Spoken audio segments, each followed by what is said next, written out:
Bonjour, j'espère que vous allez bien. Alors l'autre jour, on a appris la différence entre les émotions et les sensations, c'est entre le cerveau et le corps. Ensuite, là, on a appris à essayer de repérer les sensations pour pouvoir se reconnecter les deux, c'est-à-dire le cerveau et le corps. Et on va apprendre à se servir de tout ça pour aller vers une meilleure communication ou une recommunication à l'intérieur d'un couple ou d'une famille, puisque c'est ce qui me concerne davantage en fait. Voilà. Mais aujourd'hui, j'avais envie de parler du printemps, parce qu'on est en plein, ça démarre, et que c'est une saison tellement importante. euh, pour la nature et pour nous. Alors pour la nature, ben voilà, je vous apprends rien, hein, les bourgeons, etc., les fleurs, les arbres, les feuilles, et bien pour nous, ça fait pareil. C'est-à-dire que d'un coup, on se retrouve avec une espèce d'énergie fantastique, avec le cerveau qui tourne à 1000 à l'heure, le corps qui a envie d'un coup de bouger, de vivre, d'aimer, bien sûr, parce qu'il y a aussi l'amour. Euh, mais ça peut être trop, voyez-vous, parce que comme tout l'hiver, on a un peu hiberné, on a un petit peu ruminé dans notre coin, où on a enfoui des émotions, des idées là, parce que on est bien sous la couette, on n'a pas envie trop de bouger, on a presque oublié en fait tout. Et puis d'un coup, il y a tout qui remonte. Donc c'est une énergie un peu folle, comme si vous étiez en train d'être sur un cheval au galop et que vous avez du mal à le maîtriser.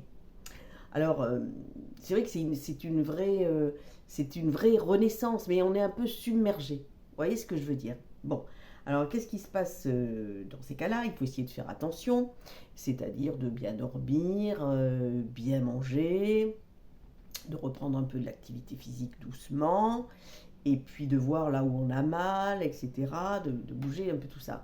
Et puis, comme on fait un espèce de nettoyage de printemps dans sa maison, eh ben, ça serait bien de faire un petit nettoyage de printemps aussi dans la tête. Parce que, pourquoi on a besoin de faire ça? Parce qu'en fait, il y a tellement d'émotions qui remontent et pas forcément les meilleures, c'est-à-dire celles qui demandent le plus d'énergie. Et c'est souvent la colère, en fait, qui monte au printemps. Donc c'est bien de savoir ça. Donc j'ai plein de trucs à dire, hein. J'espère que je ne vais pas trop vous saouler. Alors, euh, la colère, ça vient de deux choses différentes. Soit on a eu très peur, votre enfant traverse la route sans regarder, il vous échappe, vous avez très peur et vous êtes après dans une colère noire. Vous voudriez l'assommer. Voilà. Et puis il y a ensuite la colère qui vient de l'injustice. Voilà. Alors est-ce que c'est tout le temps mauvais la colère?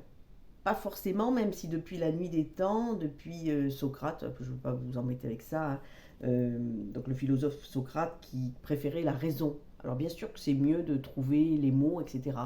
Quelquefois la colère peut avoir son utilité parce que elle va entraîner un mouvement en fait intérieur et du coup une action quelquefois. Par exemple, on vous embête au bureau depuis 3 ans et puis mais là on vous parle mal et en fait d'un coup c'est trop, donc là c'est une injustice et bien du coup vous bougez, vous cherchez un autre poste. Voilà, alors que depuis 2 3 ans vous n'avez pas bougé.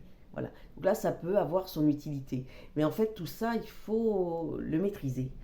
Alors, il y a aussi deux sortes de colère, c'est-à-dire la colère, ce qu'on appelle chaude, c'est-à-dire que là on réagit violemment et tout de suite, donc on explose. Voilà, on va faire ce qu'on appelle une grosse colère, qui peut faire beaucoup de mal à l'intérieur de soi, hein, quand même, hein, parce que ça, et ça fait détonateur, donc dedans ça peut faire pas mal de dégâts, à l'extérieur aussi d'ailleurs. C'est-à-dire que là, la colère est très forte en fait, c'est de la haine. Et puis il peut y avoir aussi de la colère froide. Donc là, la colère froide peut amener jusqu'à la vengeance. C'est pas bon du tout. Ça peut amener aussi quelqu'un qui va être très sarcastique, cynique. Voilà, sous forme d'humour qui va dire plein de vacheries, en fait. Voilà. Donc on a ces deux colères-là aussi. Donc on a la première, la primaire, hein, suite à la peur. On a l'autre qui vient face à la justice. On a la chaude, on a la froide. Euh, Ensuite, qu'est-ce qu'on a d'autre? Alors en fait, voilà, il y a après trois niveaux de colère. Parce que euh, si je vous dis mécontentement, agacement, impatience, contrariété, ça va. Si je vous dis après énervement, exaspération, être en rogne, c'est un peu plus dur. Et après, le créneau au-dessus, c'est vraiment euh, quelqu'un qui est furieux, qui est excédé, qui est ulcéré, qui est vindicatif en fait, hein, qui va se mettre vraiment en colère. Et là, effectivement, ça peut basculer dans la haine. Mais voyez, tous ces types de colère-là qui peuvent arriver au printemps, qui déboulent d'un coup d'un seul, ce que ça peut faire comme effet, en fait. Voilà. Euh, c'est vrai qu'il y a eu plein de stagnation, en fait, dans le corps et dans la tête pendant tout l'hiver.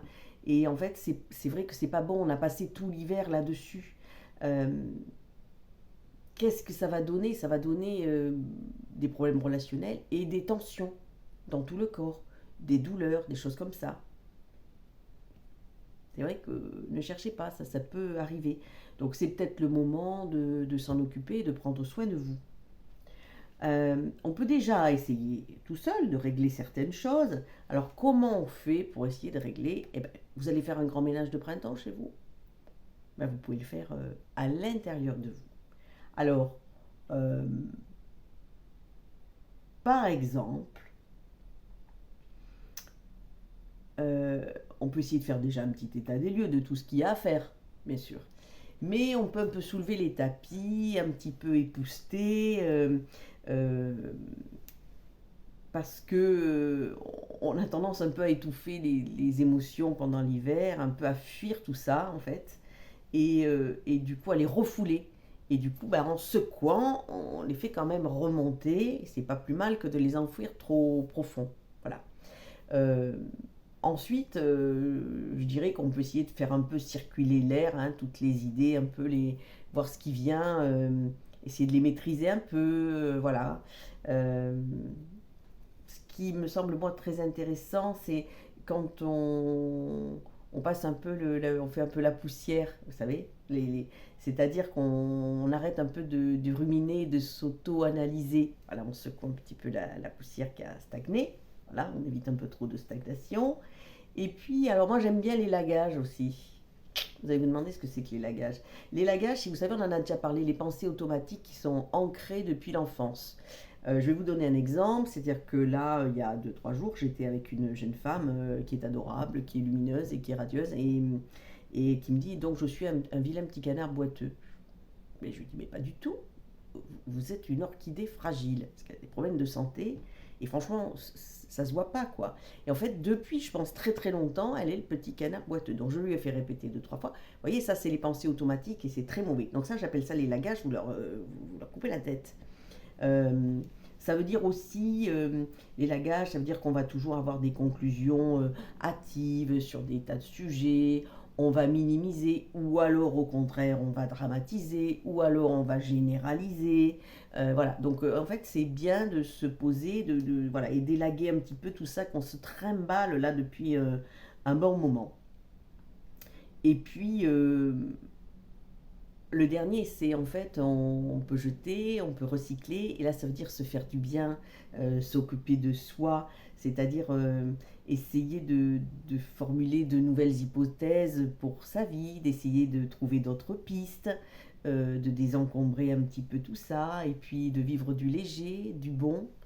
Euh, et pour ça, effectivement, si tout ça n'a pas marché, euh, ben oui, c'est peut-être le moment, une fois par an, d'aller voir quelqu'un pour parler de ce qui vous occupe l'esprit, pour vider son sac si vous en avez plein la tête, et pour passer un bel été, pour effectivement avoir de nouvelles pistes de vie, et puis en tout cas avoir beaucoup d'indulgence avec soi-même, beaucoup de bienveillance. Voilà, ce nettoyage de printemps doit vous permettre de ressentir si vous avez des blocages, voilà, qui sont là, des douleurs, des tensions, voir à quel endroit, tout ce que je vous ai appris à faire, et aller voir quelqu'un. Alors, ça peut être un ostéo, ça peut être un thérapeute qui fait du shiatsu, un réflexologue, peu importe. Euh, Moi j'ai une amie qui fait du shiatsu, et donc effectivement cette saison j'y vais parce qu'elle me remet un peu d'aplomb, et elle débloque des espèces de nœuds, voilà, que j'ai laissé se faire dans l'hiver. Voilà. Donc voilà, bah, écoutez, prenez soin de vous. Donc voilà, vous vous rendez compte, le printemps, l'importance que ça a, mais c'est un truc de dingue. Nous, on croit qu'il y a trois fleurs qui poussent, et en fait, c'est un espèce de remue-ménage à l'intérieur de nous. C'est de la folie. Voilà. Je vous souhaite une bonne soirée, une bonne fin de dimanche. Je vous embrasse tous. Je vous remercie beaucoup parce que il y a de plus en plus de gens qui regardent mes vidéos et ça me fait super plaisir. Puis il y a de plus en plus de gens aussi qui viennent, qui me contactent et, euh, et j'en suis ravie. Je suis ravie de ce nouveau printemps qui arrive. Profitez-en bien, vous aussi. J'espère que j'ai pas été trop compliqué, que je vous ai pas trop noyé. Sinon, vous me dites de recommencer. Voilà. Je vous embrasse. Au revoir. À bientôt.